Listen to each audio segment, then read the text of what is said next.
My name's Rebecca Lewin. I'm one of the exhibition curators at the Serpentine with a particular interest in design.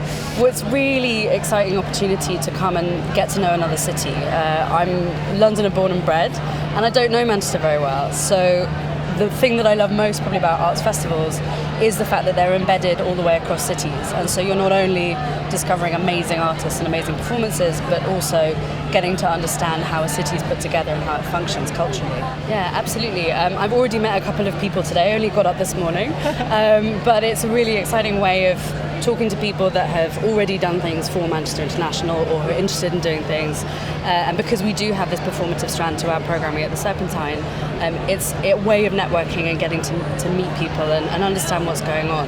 So things like the Culture Diary, as part of that process, really networks people and brings them together. And we understand better about what's going on, not just locally, not just nationally, but internationally as well.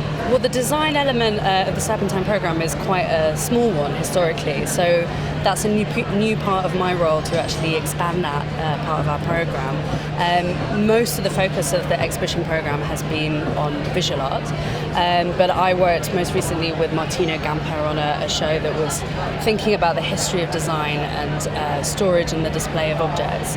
And I've got a show coming up early in 2020 with an Italian design duo called Forma Fantasma, who are all looking at, together with their studio, not just the kind of processes of design, but really tracing the movement of particular materials around the world. So looking at much larger kind of distribution streams as well.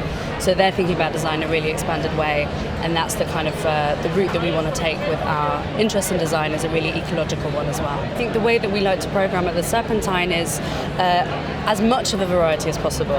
We're very much an artist-led organisation, and we like to work with artists from as many different disciplines and different fields as possible, and as many different backgrounds as possible.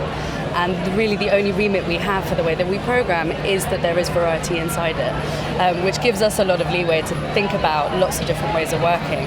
And more have a more collaborative approach, both internally between the different teams and how we present what we're working on, but then externally with other organisations as well.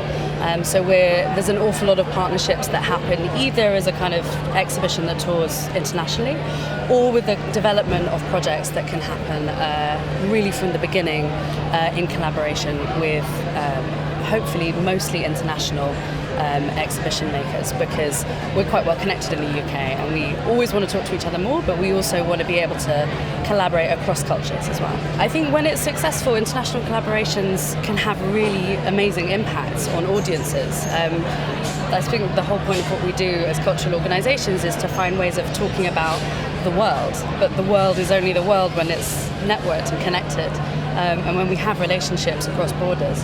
So all of those conversations that can happen, sort of experiences and relationships that might only exist in one location being brought somewhere else, can then open up new kinds of conversations, new ways of thinking about the world. So it's always an enjoyable thing. It should be something that sparks imaginations, but it can be serious as well. It can be political, and it can hopefully change the way people think for the better.